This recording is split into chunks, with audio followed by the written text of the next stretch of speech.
If there was one physical subject, one material subject that we should focus on, in my opinion, it is very clear that the head of the snake is the financial system. We can argue till the end of time about who runs the world.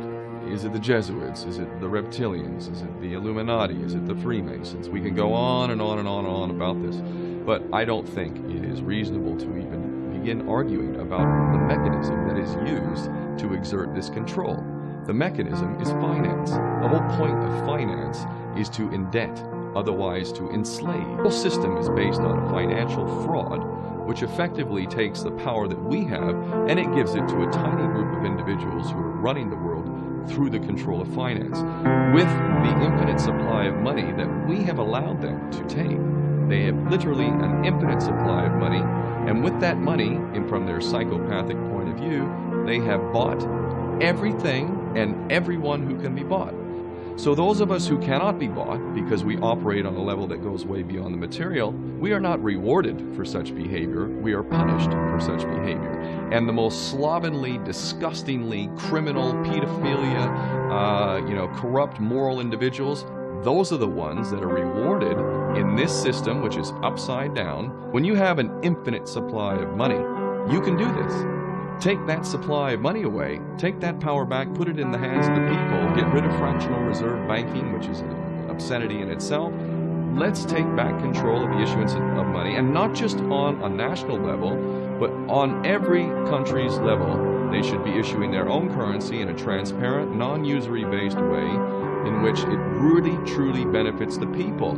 And in that way, we can literally free ourselves of the banking debt, which is drowning us all.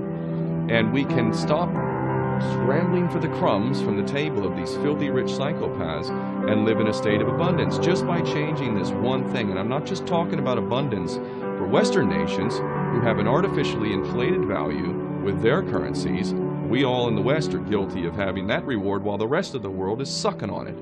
Every nation in the world can use a sensible financial policy to liberate themselves, to have world-class education, infrastructure, everything that a healthy society would require can be had in the worst, most corrupt African country, in any part of the world. We can all have that if we simply change that one thing.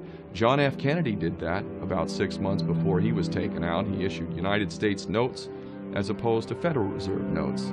I can assure you the powers that be knew the power of that act, and they took him right out. So the bottom line is, if we as people understand this very simple principle, just this one thing, change this one thing, we can solve every other problem you can name. I don't care what the problem is. I can bring it back to the financial system and an infinite supply of money for a bunch of psychopaths who are running the world, as opposed to an abundant supply of money for all of us. So in that sense, I'm very optimistic. This is not rocket science. I am not the smartest guy in the room. We can all understand this. And as soon as we do, we can exercise the same power that we had, but relinquished, and we can have a future for ourselves and our children. There's a lot to be optimistic about, quite frankly. Quando o senhor me perguntou, então, o que tem que ser feito, a resposta é clara: é ruptura com o sistema financeiro internacional. Não há saída mais num sistema que aí está. Essa é a questão crucial. O senhor Veja, acha que um país dúvida. hoje consegue e sobreviver? Talvez o Paraguai, com todo respeito aos nossos irmãos do Paraguai, mas talvez não consiga, porque ele não tem aquilo que é fundamental, que é riqueza. Eu estou falando, veja, o senhor, de riqueza verdadeira. O senhor dirá, mas elas não valem nada hoje no mundo moderno. Não valem porque os cartéis internacionais, com o aval e a aquiescência dos governantes dos países, né, emergentes, os cartéis internacionais fazem com que o preço das matérias-primas seja aviltado. Mas, doutor Neto, o senhor está propondo o isolamento do Brasil. Quase. Isso é em papel, pintado. Porque existe um conceito com a população que a riqueza é o dinheiro. Não é, de fato. O dinheiro é o símbolo da riqueza, é aquilo com que se compra a riqueza. Quando eu disse que nós vivemos todo um mecanismo extremamente falso, é porque com esse papel pintado que os Estados Unidos, o senhor sabe, emitem a seu bel prazer, sem nenhum lastro mais, rompendo completamente o acordo de Bretton Woods. Quer dizer, eles já fazem isso há bastante tempo. Quando eles emitem esse papel, eles compram, por exemplo, a Vale do Rio Doce. Não são os Estados Unidos em particular, os grupos econômicos, né, que dominam o planeta, os donos do mundo. Eles compram as grandes, quer dizer, todos os patrimônios, a riqueza verdadeira, por preços, como eu disse, aviltados, e vão se apoderando dessas riquezas e pouco a pouco vão dominando os países. É contra isso que eu chamo a atenção desde que comecei. A população não tem ideia do que se passa. Essa é a questão também Mas central. a elite sabe perfeitamente. Mas então, condenemos-la. Condenemos-la. Agora, vai vender para quem se não vender nos preços de mercado? Opa, no momento em que o governante eleito disser vamos conversar como adultos, é a mesma história da bomba atômica, vamos conversar não mais nós de joelhos, os senhores dando ordens. Eu não tenho interesse nenhum, senhor Boris, de ir para os salões de Londres, eu morei, não sei, mas não tenho interesse nenhum em ser aplaudido lá fora, quero ser aplaudido aqui dentro. Se o senhor ganha R$300 por mês, o senhor precisaria trabalhar apenas 833 anos para ganhar o que o Brasil paga em 1 hora de juros, somente juros. Aí vem o governo e diz que tem que privatizar as estatais para diminuir a dívida interna. É fundamental que a população tome consciência de uma vez que ela está sendo enganada, mas enganada com um sorriso falso, de maneira subrepetícia, como se todos nós, da Câmara, estivéssemos em um vale acolto de pascácios. E bom, para o português mais simples, é um refúgio de imbecis. Parem os senhores governistas de pensar que somos todos idiotas. Nós sabemos que já perdemos, não há dúvida quanto a isso. Existe em andamento um projeto maquiavélico de destruição do Estado brasileiro. Pretende-se entregar todo o patrimônio da nação, estatais, Banco do Brasil, bancos estaduais, subsolo, Amazônia, enfim, entregar tudo o que representa riqueza, riqueza verdadeira, para os donos do poder mundial. Dizem que isso é modernismo, que vamos ingressar no primeiro mundo, que o Estado deve ser o menor possível e que tudo que é estatal deve ser privatizado. Privatizações são negociatas que servem para transferir o formidável patrimônio público para uma minoria privilegiada de representantes legítimos do sistema financeiro internacional.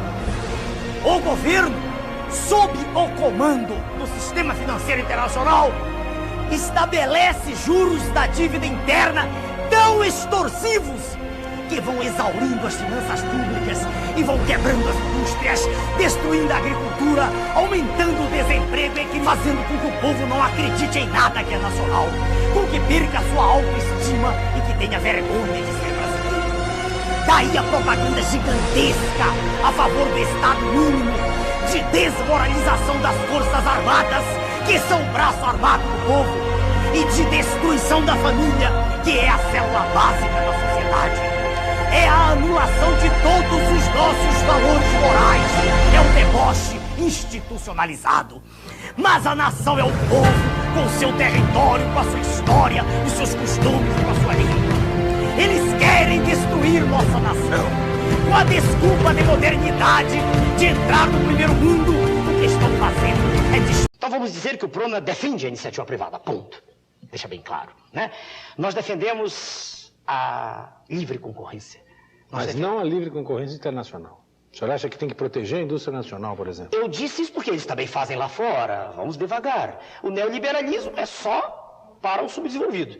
Porque eles defendem. O Japão se defende, os Estados Unidos se defendem, a Inglaterra se defende, a Alemanha, todos se defendem naquilo que é estratégico para eles. Então nós temos que nos defender. A abertura completa e incondicional é suicídio. Primeiro, hoje não pode haver investimento.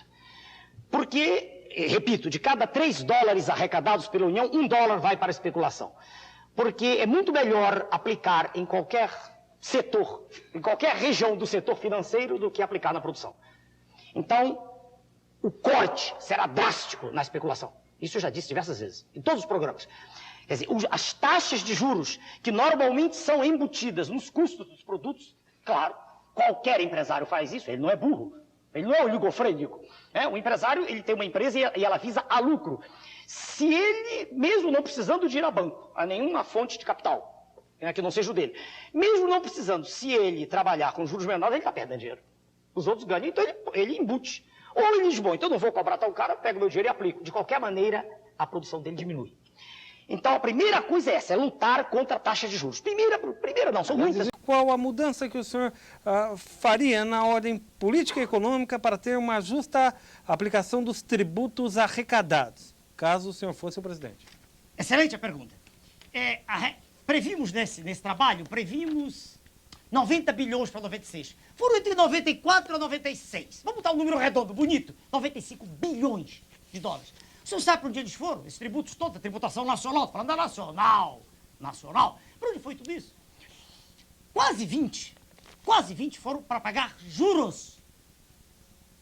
Eu tinha previsto 30, exagerei um pouquinho, foram 20. Mas vejam, senhor Josimar, para onde vai a tributação? A tributação é a receita. É a nossa receita. É a receita. O povo paga para que a ele volte. Não volta nada para ele. Como vai? Grande parte para pagar juros de dívida interna, para pagar amortizações de dívida interna, para pagar amortizações de dívida externa, para pagar uma série de coisas todas absolutamente falsas. São juridicamente válidas, que foram montadas através de uma armadilha, mas são absolutamente são insuportáveis, são vergonhosas. Então, como se pode fazer? Rompendo com toda essa estrutura, senhor Josimar. Rompendo com tudo que eles têm, com o sistema financeiro internacional, do qual o sistema financeiro nacional é braço. Um minuto de reflexão. O Brasil paga 120 bilhões de reais por ano só de juros da dívida pública. 10 bilhões por mês, mais de 300 bilhões por dia, 14 milhões por hora.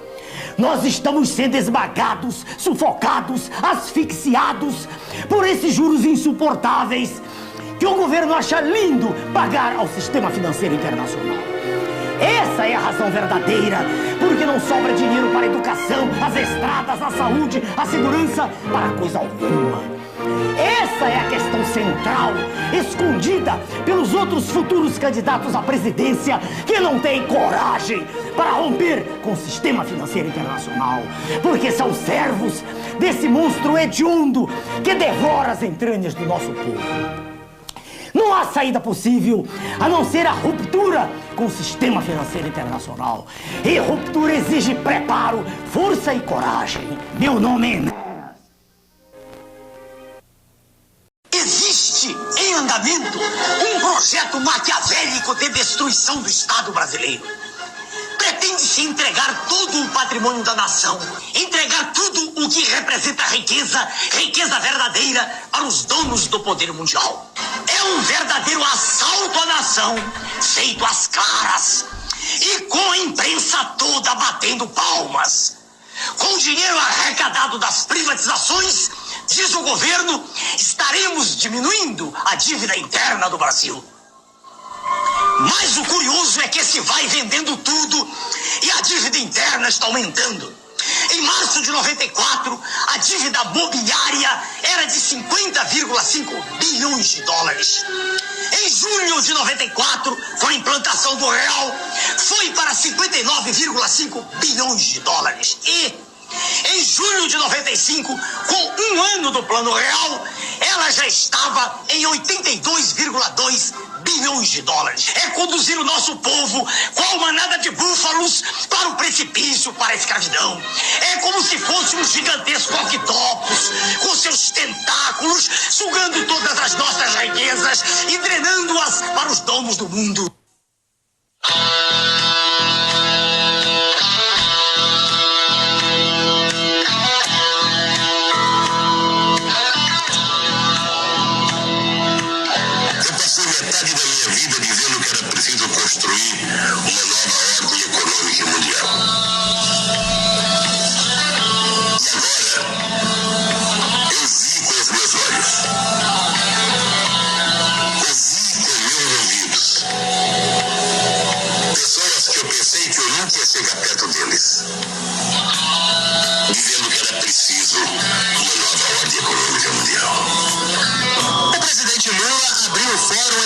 Mundial na América Latina, defendendo uma nova ordem econômica para o mundo. Lula foi recebido nesta segunda-feira em Roma pelo presidente da República Italiana, Giorgio Napolitano.